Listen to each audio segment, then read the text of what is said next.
أعوذ بالله من الشيطان الرجيم. بسم الله الرحمن الرحيم. وواعدنا موسى 30 ليلة وأتممناها ب10 فتم ميقات ربه 40 ليلة.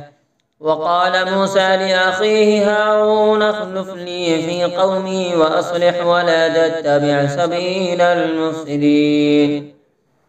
ولما جاء موسى لميقاتنا وكلمه ربه قال رب أرني أنظر إليك قال لن تراني ولكن انظر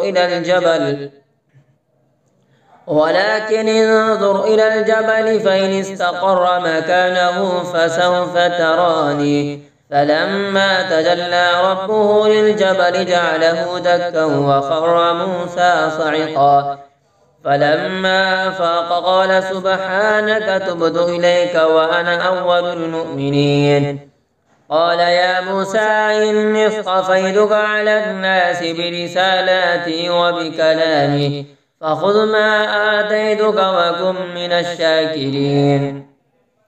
وكتبنا له في الألواح من كل شيء موعظة وتفصيلا لكل شيء فخذها بقوة وأمر قومك يأخذوا بأحسنها سأريكم دار الفاسقين. سأصرف عن آياتي الذين يتكبرون في الأرض بغير الحق وإن يروا كل آية لا يؤمنوا بها وإن يروا سبيل الرشد لا يتخذوه سبيلا وإن يروا سبيل الغي يتخذوه سبيلا. ذلك بأنهم كذبوا بآياتنا وكانوا عنها غافلين. والذين كذبوا بآياتنا ولقاء الآخرة حبطت أعمالهم هل يجزون إلا ما كانوا يعملون. واتخذ قوم موسى من بعده من حليهم عجلا جسدا له خوار ألم يروا أنه لا يكلمهم ولا يهديهم سبيلا اتخذوه وكانوا ظالمين.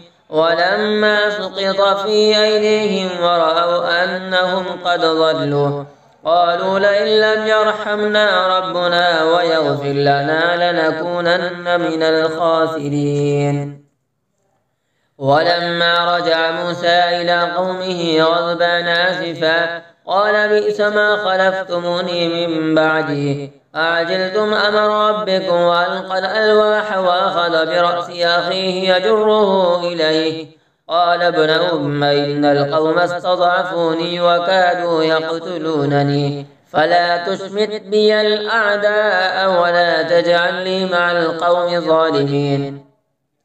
قال رب اغفر لي ولأخي وأدخلنا في رحمتك وأنت أرحم الراحمين. إن الذين اتخذوا العجل سينالهم غضب من ربهم وذلة في الحياة الدنيا وكذلك نجزي المفترين. والذين عملوا السيئات ثم تابوا من بعدها وآمنوا إن ربك من بعدها لغفور رحيم. ولما سكت عن موسى الغضب أخذ الألواح وفي نسختها هدى ورحمة للذين هم لربهم يرهبون. واختار موسى قومه 70 رجلا لميقاتنا فلما أخذتهم الرجفة قال رب لو شئت أهلكتهم من قبل وإياي أتهلكنا بما فعل السفهاء منا إن هي إلا فتنتك تضل بها من تشاء وتهدي من تشاء أنت ولينا فاغفر لنا وارحمنا وأنت خير الغافرين. واكتب لنا في هذه الدنيا حسنة وفي الآخرة إنا هدنا إليك. قال عذابي يصيب به من أشاء ورحمتي وسعت كل شيء فسأكتبها للذين يتقون ويؤتون الزكاة والذين هم بآياتنا يؤمنون. الذين يتبعون الرسول النبي الأمي الذي يجدونه مكتوبا عندهم في التوراة والإنجيل يأمرهم بالمعروف وينهاهم عن المنكر ويحل لهم الطيبات ويحرم عليهم الخبائث ويضع عنهم إصرهم والأغلال التي كانت عليهم.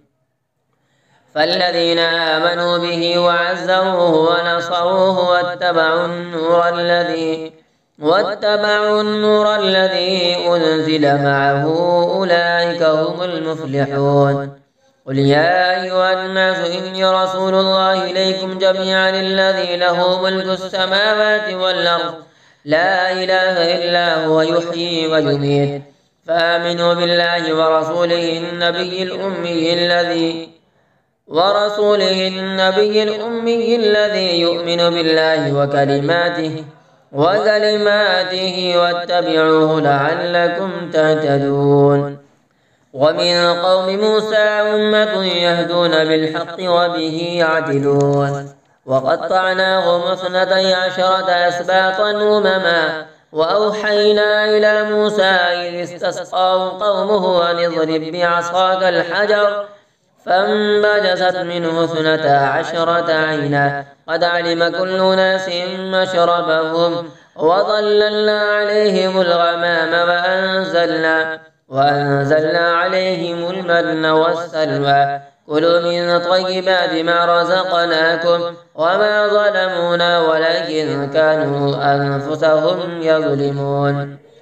وإذ قيل لهم اسكنوا هذه القرية وكلوا منها حيث شئتم وقولوا حطة وادخلوا الباب سجدا نغفر لكم خطيئاتكم سنزيد المحسنين. فبدل الذين ظلموا منهم قولا غير الذي قيل لهم فأرسلنا عليهم رجزا من السماء بما كانوا يظلمون. واسألهم عن القرية التي كانت حاضرة البحر إذ يعدون في السبت إذ تأتيهم حيتانهم يوم سبتهم شرعا ويوم لا يسبتون لا تأتيهم كذلك نبلوهم بما كانوا يفسقون. وإذ قالت أمة منهم لم تعظون قوما الله مهلكهم أو معذبهم عذابا شديدا قالوا معذرة إلى ربكم ولعلهم يتقون. فلما نسوا ما ذكروا به أنجينا الذين ينهون عن السوء وأخذنا الذين ظلموا بعذاب بئيس بما كانوا يفسقون. فلما عتوا عما نهوا عنه قلنا لهم كونوا قردة خاسئين. وإذ تأذن ربك ليبعثن عليهم إلى يوم القيامة من يسومهم سوء العذاب إن ربك لسريع العقاب وإنه لغفور رحيم. وقطعناهم في الأرض أمما منهم الصالحون ومنهم دون ذلك وبلوناهم بالحسنات والسيئات لعلهم يرجعون. فخلف من بعدهم خلف ورثوا الكتاب يأخذون عرض هذا الأدنى ويقولون سيغفر لنا وإن يأتهم عرض مثله يأخذوه. ألم يؤخذ عليهم ميثاق الكتاب ألا يقولوا على الله إلا الحق ودرسوا ما فيه والدار الآخرة خير للذين يتقون أفلا تعقلون.